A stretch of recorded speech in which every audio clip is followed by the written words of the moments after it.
Welcome back my dear students. So हम कौन सा चैप्टर पढ़ रहे थे? हम पढ़ रहे थे एप्लीकेशन ऑफ ट्रिग्नोमेट्री। तो हमने इसका कॉन्सेप्ट सारा पढ़ा हुआ था, हम इस पे कुछ एग्जांपल्स भी किए थे। आज हम क्या करेंगे, एनसीईआरटी के जो क्वेश्चंस है उसको हम सॉल्व करेंगे। तो सबसे पहले हमने क्या क्या पढ़ा था मैं एक बार रिवाइज करूंगा, उसके बाद हम क्वेश्चन पे चलेंगे। तो हमने पढ़ा था इसमें क्या, इसमें हमने पढ़ा था कि कोई एक ऑब्जेक्ट है जो किसी एक हाइट पे खड़ा हुआ है, और सपोज करो जो ऑब्जर्वर है, ऑब्जर्वर ग्राउंड पे है, दिस इज ऑब्जर्वर, और ये ऑब्जेक्ट है। जब ऑब्जर्वर क्या करेगा, कोई ऑब्जेक्ट जो उससे ज्यादा ऊंचाई पे है उसको देखने के लिए जब इसको यहां देखेगा तो जो भी एंगल बनेगा यहाँ पे, इस एंगल को हम क्या बोलते हैं? इस एंगल को बोलते हैं एंगल ऑफ एलिवेशन। तो इस एंगल को हम क्या बोलते हैं? This is known as angle of elevation. ठीक है। और हमने आपको यह भी बताया था कि एंगल जो होगा वो हमेशा हॉरिजॉन्टल लाइन से बनेगा। Angle will always be drawn from the horizontal line. उसके बाद दूसरा हमने क्या बताया था? दूसरा हमने आपको बताया था कि अगर इस बार क्या है, ऑब्जेक्ट जो है उसका हाइट क्या है, ऑब्जर्वर की हाइट से कम है, यानी अगर हमारे पास ऑब्जेक्ट जो है वो ग्राउंड पे है और जो ऑब्जर्वर है वो कुछ ऊंचाई पे है, तो यहां से जो देखेगा वो, यानी ऊपर से नीचे देखने के लिए जो भी एंगल बनेगा उस एंगल को हम बोलते हैं एंगल ऑफ डिप्रेशन। लेकिन हमने आपको यह बताया था कि जब भी एंगल बनेगा वो एंगल हमेशा क्या है, हॉरिजॉन्टल लाइन से बनेगा। यहाँ पे कोई हॉरिजॉन्टल लाइन नहीं है तो हम क्या करेंगे, एक हॉरिजॉन्टल लाइन ड्रॉ करेंगे जो कि गिवन लाइन के, इस वाले लाइन के पैरेलल होगा। तो ये एंगल जो बनेगा, मान लो ये एंगल है अल्फा, तो इस एंगल को हम क्या बोलेंगे? This is angle of depression. This is angle of depression. Clear है बेटा? समझ में आया कि एंगल ऑफ एलिवेशन और एंगल ऑफ डिप्रेशन किसको बोलते हैं? अब क्योंकि ये लाइन और ये लाइन आपस में पैरेलल है, ये ट्रांसवर्सल का काम करेगा, तो अगर ये एंगल अल्फा है तो ये भी एंगल अल्फा होगा because of alternate interior angle. तो यहां तक हमने पढ़ा हुआ था। क्लियर है? हमने इस पे कुछ क्वेश्चंस किए थे। आज हम क्या करेंगे, एनसीईआरटी के क्वेश्चंस को सॉल्व करेंगे। तो चलिए हम क्वेश्चन की तरफ चलते हैं। तो हमारा पहला क्वेश्चन आज का क्या है? आज का हमारा पहला क्वेश्चन है कि A circus artist is climbing a 20 meter long rope. The length of the rope is 20 meter, which is tightly stretched and tied from the top of a vertical pole. Suppose करो ये हमारे पास vertical pole है और यहाँ पे क्या है, circus are climbing 20 meter long rope which is tightly stretched and tied from the top of a vertical pole to the ground. यानी ग्राउंड से लेके इसके टॉप तक क्या है, उसको बांध के रखा हुआ है। और उसके बाद बोल रहा है क्या कि जो एंगल बन रहा है, the rope with the ground level is 30 degree, the angle which is made. जो एंगल बन रहा है ग्राउंड से वो एंगल कितना है? वो एंगल बन रहा है 30। जो एंगल है वो कितना बन रहा है? वो 30। और जो रोप है उस रोप का लेंथ कितना गिवन है? तो ये हमारे पास रोप है और इस रोप का लेंथ है 20 मीटर। ठीक, तो हमें फाइंड क्या करना है? Find the height of the pole. Pole का हाइट फाइंड करना है। तो ये हमारे पास पोल है, इसका हाइट हमने मान लिया क्या? इसका हाइट मान लिया h। क्लियर है बेटा? यहां तक समझ में आया? इसको हम नेमिंग करेंगे ए बी सी। अब यहाँ पे क्या है, हमें हाइट फाइंड करना परपेंडिकुलर। हमें गिवन क्या है? गिवन है हाइपोटेनस। तो परपेंडिकुलर और हाइपोटेनस में किसका रिलेशन होता है? तो हमें पता है कि sine theta is equal to perpendicular upon hypotenuse. तो हम यहाँ पे वो कॉन्सेप्ट यूज करेंगे। So sine theta is equal to perpendicular upon hypotenuse. और थीटा कितना है? Theta is 30 degree. Sine 30 degree is equal to, हमें पता है कि जो थीटा के सामने होता है उसको हम बोलते हैं परपेंडिकुलर। यहाँ पे परपेंडिकुलर क्या है? h whole divided by hypotenuse क्या है? जो राइट एंगल, जो 90 डिग्री एंगल बनता है उसके अपोजिट जो होता है उसको हम बोलते हैं क्या? हाइपोटेनस। तो हाइपोटेनस इज 20। अब आप बताइए कि साइन 30 का वैल्यू कितना होता है? तो ये होता है 1/2। So 1/2 is equal to h upon 20। तो ये 20 यहां जाएगा तो h equal to 20 upon 2 which is 10 metre. Clear बेटा? समझ में आया? तो height of the pole is what? It is 20, it is 10 metre. Clear है? अच्छे से समझ में आया आपको? ठीक है, अगले क्वेश्चन की तरफ मूव करते हैं। तो हमारा नेक्स्ट क्वेश्चन क्या है? Next question is, a tree breaks due to storm and the broken part bends so that the top of the tree touches the ground making an angle 30 degree. तो suppose करो कि हमारे पास ये tree था, original tree का height ये है, मान लो यहां से लेके यहां तक टोटल। अब ये क्या गया? बिकॉज ऑफ स्टॉर्म अब ये ट्री क्या हुआ? बीच में से टूट गया। तो सपोज करो जिस पॉइंट से टूटा, ये पॉइंट मान लो ये यहां से टूट गया। अब ये बोल रहा कि जो पोर्शन ऊपर से टूटा हुआ है वो क्या है कि वो बेंडिंग। अगर ये यहां से झुकेगा तो आप बताओ यहां से क्या आएगा? ये कुछ बनेगा। क्लियर? समझ में आया? अब जो हाइट ये रहेगा यहां से लेकर, अगर मैं नेमिंग करूं ए बी सी डी, तो इसमें आप बताइए कि ये जो CD है और AC है ये दोनों इक्वल होगा, क्योंकि ये जो पोर्शन ब्रेक हो रहा है वही पोर्शन ग्राउंड पे आके टच कर रहा है, यहाँ से ग्राउंड पे आके टच कर रहा है, बाकी पोर्शन यहाँ पे ऑलरेडी कनेक्टेड है, तो जो ये लेंथ होगा वो इसके इक्वल होगा। क्लियर है बेटा, समझ में आया? अब इसमें आगे क्या किया मैंने, ये एंगल जो बन रहा है वो है एंगल 30 डिग्री। ठीक, next, the distance between the foot of the tree to the point where the top touches the ground is 8 metre. ये ट्री का फुट है और जहां पे ये टच कर रहा है उसके बीच का जो डिस्टेंस है वो कितना है, वो है 8 मीटर। तो हमें फाइंड क्या करना है, find the height of the tree. अब हमें पता है कि ट्री का हाइट क्या है, बी से लेकर डी तक पूरा, तो यानी हमें ये भी फाइंड करना है और ये भी फाइंड करना है, फिर दोनों को ऐड करना है। तो सबसे पहले हम क्या करेंगे, सपोज करो ये हाइट क्या है h और इसको मान लो क्या है x। ठीक है, हमें h भी फाइंड, अच्छा इस वाले हाइट को फाइंड करने के लिए अगर हमने ये फाइंड कर लिया तो हमारा काम हो जाएगा, क्योंकि जो लेंथ ये है वही लेंथ ये है। क्लियर है बेटा? तो हम इसको सॉल्व करेंगे। जब हम इसको सॉल्व करेंगे, दिस इज x। अब सपोज करो हमने क्या किया, परपेंडिकुलर और बेस, जब परपेंडिकुलर और बेस लेंगे तो किसका रिलेशन होता है, तो tan थीटा।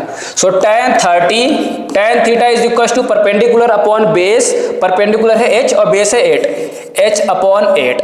tan 30 का वैल्यू कितना होता है, this is 1 upon root 3 is equal to h upon 8। ये इस 8 को यहाँ ले जाएंगे तो h क्या आ जाएगा, 8 आ जाएगा, 8 अपॉन रूट 3। इसको हम रेशनलाइज करेंगे, so root 3 upon root 3 rationalise किया हमने, तो ये कितना हो जाएगा, 8 रूट 3 डिवाइडेड बाई 3। ये किसका वैल्यू आ गया, ये h का वैल्यू आ गया।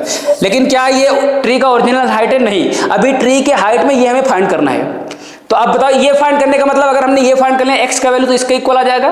तो आप बताओ कि हमारे पास क्या है, बेस है और हमारे पास क्या है, हाइपोटेनस है। बेस और हाइपोटेनस में किसका रिलेशन होता है, तो हमें पता है कि cos theta equals to base upon hypotenuse. So यहाँ पे करेंगे cos theta is equals to base upon hypotenuse. तो थीटा का वैल्यू कितना, 30। So cos 30 is equals to base कितना हमारे पास 8 और हाइपोटेनस क्या है x। cos 30 का वैल्यू कितना होता है, तो it is root 3 upon 2। cos 30 होता है root 3 upon 2 is equals to 8 upon x। अब हमें x फाइंड करना है, तो इस x को यहां से यहां ले जाएंगे, इस 2 को यहां से यहां ले जाएंगे, तो ये जाएगा x root 3 is equal to 16। तो x क्या आएगा, 16 अपॉन रूट 3। ठीक है बेटा, x क्या आएगा, 16 अपॉन रूट 3। अब इसको हम रेशनलाइज करेंगे, तो रेशनलाइज किससे करना होगा, रेशनलाइज करेंगे रूट 3 अपॉन रूट 3 से। ठीक है, अब ये ऊपर क्या हो जाएगा, तो x is what, 16 root 3 whole divided by 3। समझ में आया बेटा यहाँ पे आपको? अब हमारे पास x भी आ गया, हमारे पास h भी आ गया। आपको पता है कि अगर ये x है तो ये भी x होगा। Therefore what is the height of the tree, therefore हम लिखेंगे, therefore height of tree is equal to h plus x। समझ में आया बेटा? व्हाट इज h, h का वैल्यू क्या है हमारे पास, तो h आया है 8 root 3 upon 3, 8 root 3 upon 3 plus x का वैल्यू क्या है, 16 रूट 3 अपॉन 3, तो हो जाएगा 16 रूट 3 अपॉन 3। जब इसको हम ऐड करें, क्योंकि बेस सेम है तो ऊपर वाला नंबर ऐड हो जाएगा, 8 प्लस 16 मिलकर कितना हो जाएगा, 24। सो 24 रूट 3 डिवाइडेड बाई 3, इस 3 से 24 को डिवाइड करेंगे तो क्या आ जाएगा, 8 root 3 metre. So this is the original height of the tree. I hope आप लोगों को समझ में आया होगा अच्छे से। इसमें मेन क्या था, हमें यही वाला लेंथ, इसमें जब ट्री ब्रेक हुआ, जब ट्री हमारे पास ये ब्रेक हुआ तो क्या हुआ, जो ऊपर का हाइट था वही क्या कर रहा है, नीचे गिर के क्या ग्राउंड को टच कर रहा है। तो इसका मतलब ये वाला जो लेंथ है इस वाले लेंथ के इक्वल होगा। और यहां से हमने क्या किया, tan का यूज करके h फाइंड कर लिया, फिर cos का यूज करके यहां से x फाइंड कर लिया, इन दोनों को ऐड किया तो हमारा original height of the tree आ गया। क्लियर है बेटा? ओके, अगले क्वेश्चन की तरफ मूव करते हैं। ओके, तो हमारा अगला क्वेश्चन क्या है, और next question is, a contractor plans to install 2 slides for the children to play in a park. For the children below the age of 5 years, she prefers to have a slide whose top is at a height of 1.5 metre. तो suppose करो कि contractor ने ये बनाया है हमारे, ये इसका हाइट गिवन है हमें कितना, 1.5 मीटर। ये हाइट गिवन है 1.5 मीटर। कौन से बच्चों के लिए, जिनका एज क्या है 5 या 5 से छोटा, and is inclined at an angle of 30 degree. ये एंगल कितना है, this angle is 30 degree to the ground. Whereas for the elder childrens, ये था चिल्ड्रन या फिर चाइल्ड लेस देन 5 years, जो 5 साल से छोटे बच्चे थे उनके लिए बनाया गया है। एंड क्या है, for the elder children she wants to have a steep slide at a height of 3 metre. जो बड़े बच्चे उनके लिए क्या किया, हाइट इंक्रीज कर दिया, कितना, 3 मीटर। यहां पे क्या है, ये स्लाइड होगा ऐसे, और यहां पे एंगल क्या बन रहा है, and inclined at an angle of 60 degree. तो ये एंगल कितना है, this angle is 60 degree. I hope ये आप लोगों को फिगर समझ में आया होगा। What should be the length of the slide in each case? Slide का लेंथ, यानी यहाँ पे हमें x फाइंड करना है क्योंकि स्लाइड का लेंथ ये है, और यहाँ पे हमें y फाइंड करना है, ठीक है। स्लाइड का लेंथ ये, दोनों केस में बताना है कि ये क्या, जो x का वैल्यू यहाँ पे है वो क्या होगा, और जो y का वैल्यू यहाँ पे वो क्या होगा। अगर आप ध्यान से देखिए तो आप बताइए ये क्या है, परपेंडिकुलर, क्योंकि थीटा के सामने जो होता है परपेंडिकुलर, और ये क्या है, हाइपोटेनस। तो परपेंडिकुलर और हाइपोटेनस में किसका रिलेशन होता है, तो sine theta. So sine theta, theta का वैल्यू कितना है, 30 degree. Sine theta equals to perpendicular upon hypotenuse, perpendicular is 1.5 divided by x, hypotenuse is x। Sine 30 का वैल्यू क्या होता है, 1/2 is equals to 1.5 divided by x। ये x यहां जाएगा, ये 2 यहां जाएगा, तो यहां से x क्या आ जाएगा, 1.5 इंटू 2 मिलकर कितना हो जाता है, 3 metre. So this is 3 metre, ठीक है। तो length of the slide is 3 metre for the children below the age of 5 years. Clear है। अब दूसरा वाला केस करते हैं। अगेन इसमें क्या है, this is perpendicular, this is hypotenuse. Perpendicular और हाइपोटेनस में रिलेशन क्या किसका होता है, साइन थीटा का। तो साइन थीटा, यहाँ पे थीटा क्या है, यहाँ पे थीटा है 60 डिग्री, तो sine 60 degree is equal to perpendicular which is 3 and hypotenuse is y। Sine 60 का वैल्यू कितना होता है, ये होता है √3। सो √3 इज इक्वल्स टू √3/2। साइन 60 क्या होता है, √3/2। √3/2 इक्वल्स टू 3 अपॉन y। अब हमें y फाइंड करना है, तो इस y को यहां ले जाएंगे, इस 2 को यहां ले जाएंगे। So √3y is equals to 3 into 2 which is 6। यहां से y क्या आ जाएगा, y आ जाएगा 3 into 2 divided by √3।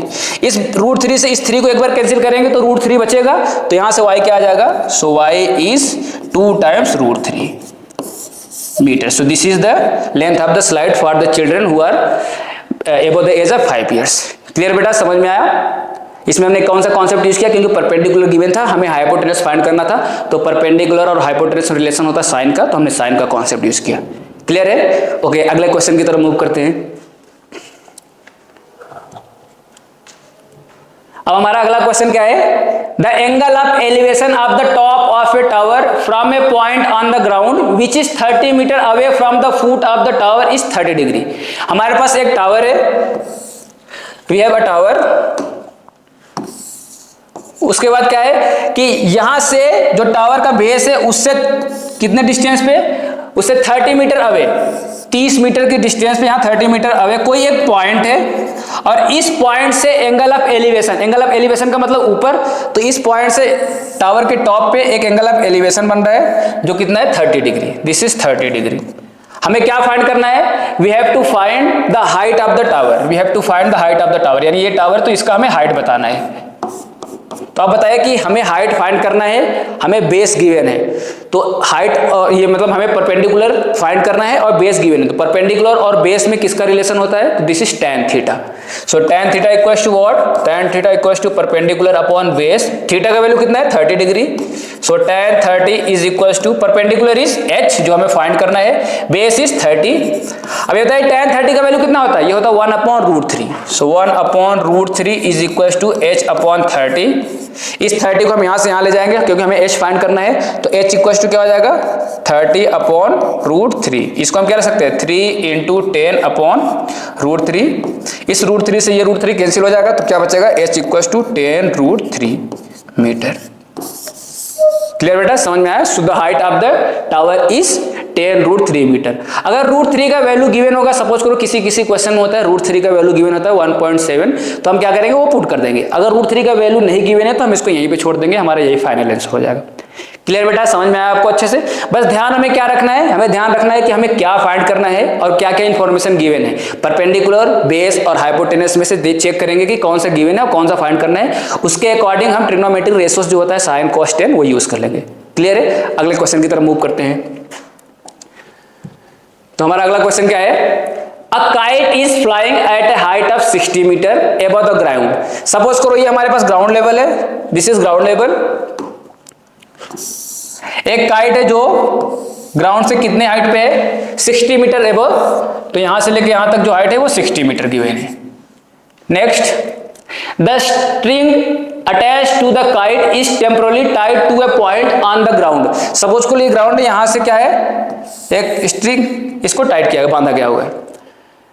The inclination of the string with the ground is 60 degree. जो इसका इंक्लाइनेशन है वो कितना है, 60 डिग्री है, यानी एंगल जो गिवन है 60 degree. Find the length of the string. String का लेंथ यानी हमें ये फाइंड करना है, क्योंकि स्ट्रिंग का लेंथ ये है तो हमें ये फाइंड करना है, यानी हाइपोटेनस फाइंड करना है। Assuming that there is no slack in the string, यानी स्ट्रिंग जो है वो बिल्कुल टाइट बांधा हुआ है, उसमें कहीं पे झोल नहीं है, ठीक है। तो इसको हमें फाइंड करना है एक्स। अब ये हो गया थीटा, ये हो गया राइट एंगल। अच्छा ये बताओ क्या है कि परपेंडिकुलर और हाइपोटेनस में किसका रिलेशन होता है, तो परपेंडिकुलर हाइपोटेनस में होता है साइन का रिलेशन। तो sine theta is equals to perpendicular upon hypotenuse, और थीटा क्या है यहाँ पे 60 degree. So sine 60 degree is equals to perpendicular is 60 and height is sorry hypotenuse is x। तो हमें x जो फाइंड करना है, साइन 60 क्या आता है, √3 divided by 2 is equals to 60 upon x। हमें x फाइंड करना है, तो इसको यहां से यहां ट्रांसफर करेंगे, इसको यहां से यहां करेंगे। So x √3 is equals to 60 into 2। So x is what, 60 into 2 divided by √3। अब इसको हम रेशनलाइज कर देंगे, तो √3 डिवाइडेड बाई √3। अब आप बताइए कि √3 और √3 मिलकर कितना हो जाएगा, 3। उस 3 से हम 60 को डिवाइड करेंगे, जब 3 से 60 को डिवाइड करेंगे तो कितना आएगा, 20। सो ये हो जाएगा, इन दोनों से हम इसको डिवाइड कर देंगे, तो 20 into 2√3। So this is what, this is 40√3 metre. ठीक है, समझ में आया। तो this is what, this is the length of string. जो स्ट्रिंग है उसका लेंथ क्या आ गया, 40√3 मीटर। क्लियर है बेटा, समझ में आया अच्छे से। ओके, अगले क्वेश्चन की तरफ मूव करते हैं। सो हमारा नेक्स्ट क्वेश्चन क्या है, a 1.5 metre tall boy is standing at some distance from a 30 metre tall building. तो एक बिल्डिंग है, वी हैव अ बिल्डिंग, और इस बिल्डिंग का हाइट गिवन है कितना, 30 मीटर। इस बिल्डिंग का हाइट गिवन है 30 मीटर, और इससे कितने डिस्टेंस पे, इससे 1.5 metre tall boy is standing at some distance. Distance हमें नहीं पता, कुछ एक डिस्टेंस पे खड़ा है, तो मान लेते हैं वो डिस्टेंस कितना है, let's suppose that distance is x। और जो बॉय है उसका खुद का अपना हाइट है, उसका कितना हाइट है, 1.5 मीटर टॉल। तो यानी उसका 1.5 मीटर टॉल ये मान लिया हमने, सपोज कि this is 1.5 metre tall, this is. Next, the angle of elevation from his eye. अब यहाँ पे क्या है, 1.5 मीटर टॉल है, तो उसकी आंखें यहाँ पे होगी, his eye will be here, और इसके आई से angle of elevation, angle of elevation from his eyes to the top of the building. Building के टॉप पे कितना बन रहा है, इंक्रीजेस फ्रॉम 30 टू 60। ओके, पहले मैं इसको यहां से ये करूंगा, क्योंकि हमें पता है कि एंगल जब भी बनता है हॉरिजॉन्टल लाइन से बनता है, हमने ये किया। अगर ये 1.5 है तो आप बताइए ये कितना होगा, तो आप कहेंगे सर ये भी 1.5 होगा, बिल्कुल सही, दिस इज ऑल्सो 1.5। अगर ये 1.5 हो गया तो आप बताइए मुझे कि यहां से लेके यहां तक कितना होगा, क्योंकि टोटल कितना था 30, ये हो गया 1.5, तो ये कितना हो जाएगा 30 माइनस 1.5 विच इज 28.5। ठीक है बेटा, यहां तक समझ में आया। टोटल हाइट था 30, ये हाइट होगा 1.5, तो बचा हुआ हाइट कितना होगा, 30 माइनस 1.5 विच इज 28.5, तो ये हो गया 28.5। नेक्स्ट, अब ये बोल रहा है कि एंगल इंक्रीज हो रहा है 30 डिग्री से 60 डिग्री तक। तो मैंने आपको कल बताया था कि अगर हम टावर के क्लोज जाएंगे तो हमारा एंगल बढ़ेगा, टावर से दूर जाएंगे तो एंगल घटेगा। तो अगर हमारे पास दो पॉइंट है, एक पॉइंट है, एक पॉइंट है, एक एंगल हमारे पास 30, एक एंगल 60, ए पॉइंट मैंने मान लिया, बी पॉइंट मान लिया, 30 और 60। तो आप बताइए कि 30 कौन से पॉइंट पे होगा, 60 कौन से पॉइंट पे होगा। तो आप कहेंगे सर कि जब हम टावर के क्लोज रहते हैं तो वो एंगल ज्यादा होता है, तो इन दोनों में ज्यादा कौन सा, 60, तो ये 60 हो जाएगा, और बचा हुआ ये 30 हो जाएगा। क्लियर है। इसी तरीके से इसमें हम फिगर बनाएंगे।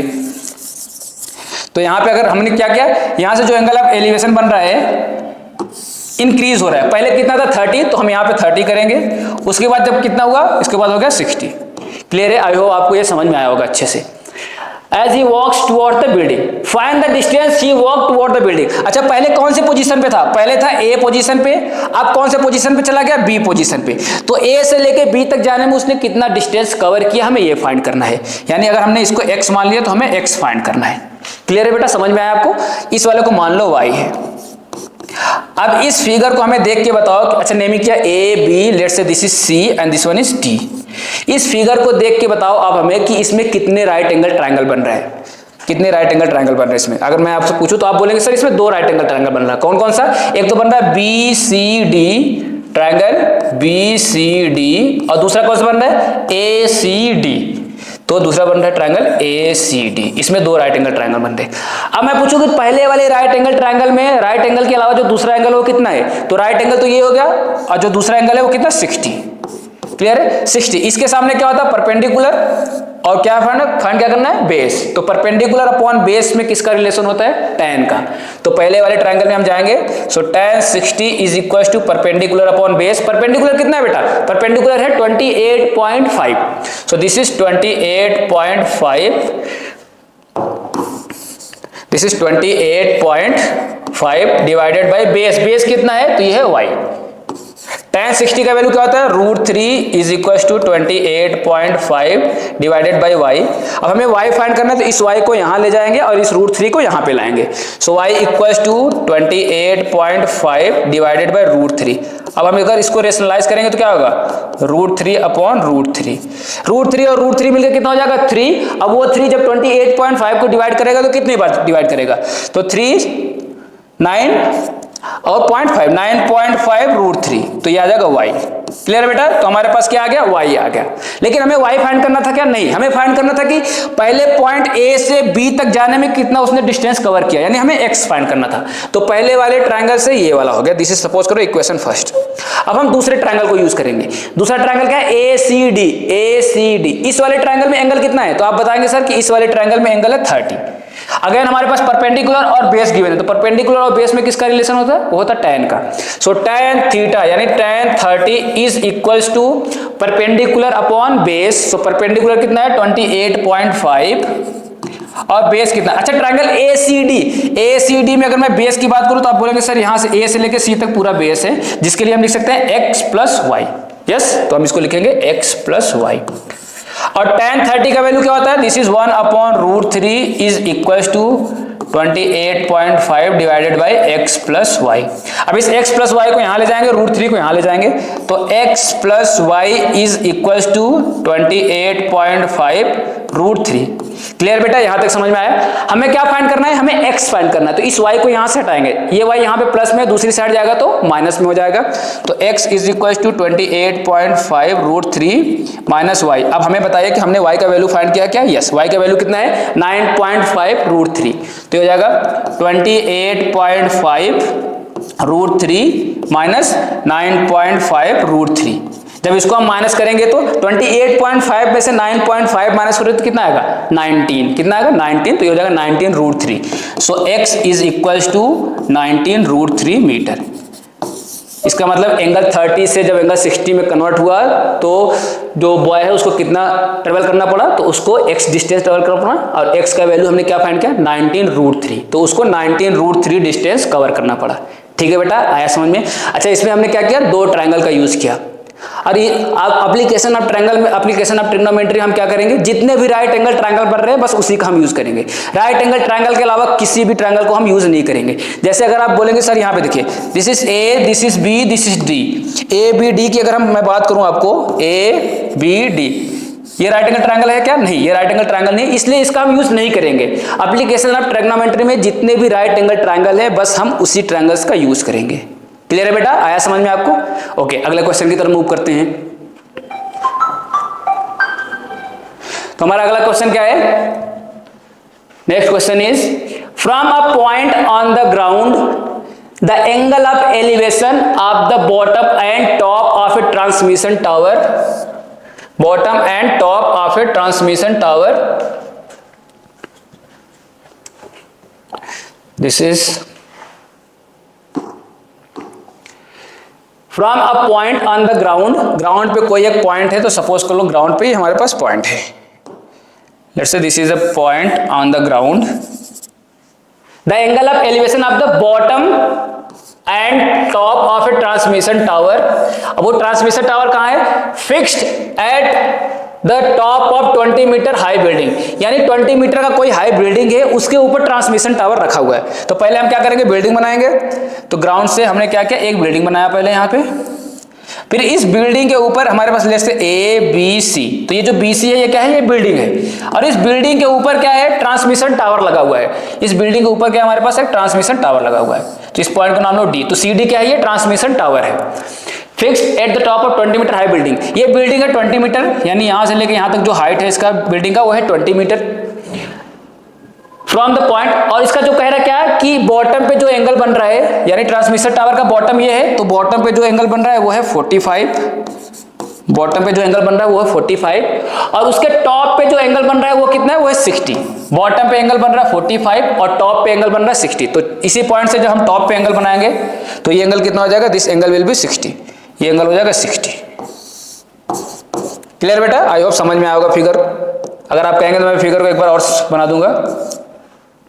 फिर से मैं फिगर समझाऊं? चलो मैं फिगर को फिर से बनाता हूं। ये फिगर को मैं फिर से बनाता हूं, अब देखेंगे। देखिए इसमें क्या लिखा है कि from a point on the ground, ground पे हमने कोई एक पॉइंट लिया, सपोज करो ये ग्राउंड पे एक पॉइंट है। The angle of elevation, elevation का मतलब दूसरा पॉइंट जो होगा वो ऊपर होगा, तो angle of elevation of the bottom and the top of a transmission tower fixed at the top of 20 metre high building. तो जो ट्रांसमिशन टावर है वो कहाँ है? 20 मीटर हाई कोई बिल्डिंग है उसके ऊपर है। तो ये क्या किया हमने? मान लिया 20 मीटर हाई बिल्डिंग है और ट्रांसमिशन टावर इसके ऊपर है, यहाँ पे ट्रांसमिशन टावर में। तो ट्रांसमिशन टावर का ये बेस हो जाएगा और ट्रांसमिशन टावर के टॉप हो जाएगा। अब यहाँ पे बोला कि एंगल ऑफ एलिवेशन जो उसके बेस या ट्रांसमिशन टावर के जो बेस पे एंगल बन रहा है वो है 45, और इसी पॉइंट से ट्रांसमिशन टावर के जो टॉप पे एंगल बन रहा है वो कितना है? वो है 60। सो 45 और 60, सो दिस एंगल इज 60। ये यहाँ से लेके यहाँ तक टोटल एंगल कितना है? 60। आई होप अब फिगर आपको समझ में आया होगा। आगे देखिए respectively find the height of the tower, जो ट्रांसमिशन टावर है उसका हमें हाइट फाइंड करना है, यानी हमें एच फाइंड करना है। यहाँ से यहाँ तक को मान लो एक्स। तो अगर मैं नेमिंग करूं तो this is A B C D. तो अगर मैं आपसे पूछूं तो बताइए कि इसमें कितने राइट एंगल ट्रायंगल बनने हैं? तो आप बोलेंगे सर एक तो बन रहा है ए बी सी, ये राइट एंगल ट्रायंगल बन रहा है, एक ट्रायंगल ए बी सी पहला राइट एंगल ट्रायंगल है। और मैं पूछूं दूसरा कौन सा, तो आप बोलेंगे sir A B D, A B D ये वाला राइट एंगल ट्रायंगल है। Clear? Triangle A B D. अब आप हमें बताइए कि ए बी सी में एंगल कितना है? तो ए बी जो ट्रायंगल ए बी सी है ये वाला, इसमें एंगल कितना है? 45। और मैं किया मैंने क्या? परपेंडिकुलर और बेस। परपेंडिकुलर और बेस में किसका रिलेशन होता है? तो tan थीटा का। So tan 45 is equal to perpendicular is 20 and base is x। tan 45 का वैल्यू क्या होता है? 1। So 1 is equal to 20 upon x। तो यहां से x क्या आ जाएगा? x is equal to 20। Clear बेटा? तो x आ गया हमारे पास क्या? 20 मीटर। लेकिन क्या हमें x फाइंड करना था? नहीं, इसमें लिखा हुआ है कि find the height of tower, यानी हमें h फाइंड करना था। टावर का हाइट जो है वो h है, तो हमें वो फाइंड करना है। तो अब दूसरा ट्रायंगल क्या है? A B D. A B D इस वाले ट्रायंगल में बताओ एंगल कितना है? तो आप कहेंगे सर इस वाले ट्रायंगल में एंगल है 60। इस वाले ट्रायंगल में एंगल क्या है? This is 60। So tan 60, tan theta किसके इक्वल होता है? Perpendicular upon base. तो अच्छा आप बताइए 60 के लिए परपेंडिकुलर क्या होगा? तो यहां से लेके यहां तक पूरा परपेंडिकुलर होगा, BD जो है वो पूरा परपेंडिकुलर होगा, तो इसका मतलब h प्लस 20।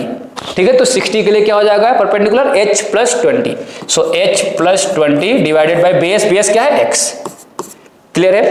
tan 60 का वैल्यू क्या होता है?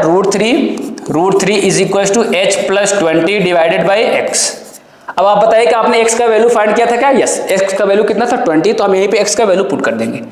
हमने x का वैल्यू ऑलरेडी फाइंड किया था, x का वैल्यू हमने पुट किया 20 है। अगर आप लिखना चाहेंगे आप लिख लीजिए यूजिंग इक्वेशन फर्स्ट। इसको नाम दे दो इक्वेशन फर्स्ट। तो हमने इक्वेशन फर्स्ट से x का वैल्यू 20 था, यहाँ पे पुट किया। इस 20 को यहाँ से ट्रांसफर करो। So 20 √3 is equal to h plus 20। ठीक है बेटा, समझ में आया? ये हमें h फाइंड करना है, तो इस 20 को यहाँ से इस साइड ट्रांसफर करो, तो प्लस से दूसरी साइड आ जाएगा माइनस। तो यानी 20 √3 minus 20 is equal to what? h। इन दोनों में कुछ कॉमन है, इन दोनों में 20 कॉमन है, तो यहाँ से h क्या आ जाएगा? h इज इक्वल टू, जैसे हम 20 कॉमन लेंगे तो यहाँ क्या बचेगा? √3 और यहाँ क्या बचेगा? 1। सो √3 माइनस 1 मीटर। क्लियर है? तो this is the height of the transmission tower. Clear बेटा? समझ में आया अच्छे से? तो हमने जितना क्वेश्चन एक्सप्लेन किया आज आपको अच्छे से समझ में आया होगा। तो हमें लग रहा है कि आज हमें अपना लेक्चर यहीं पे रोकना चाहिए। ठीक है, अगले लेक्चर के लिए हम कल मिलेंगे। टिल देन अल्लाह हाफिज़।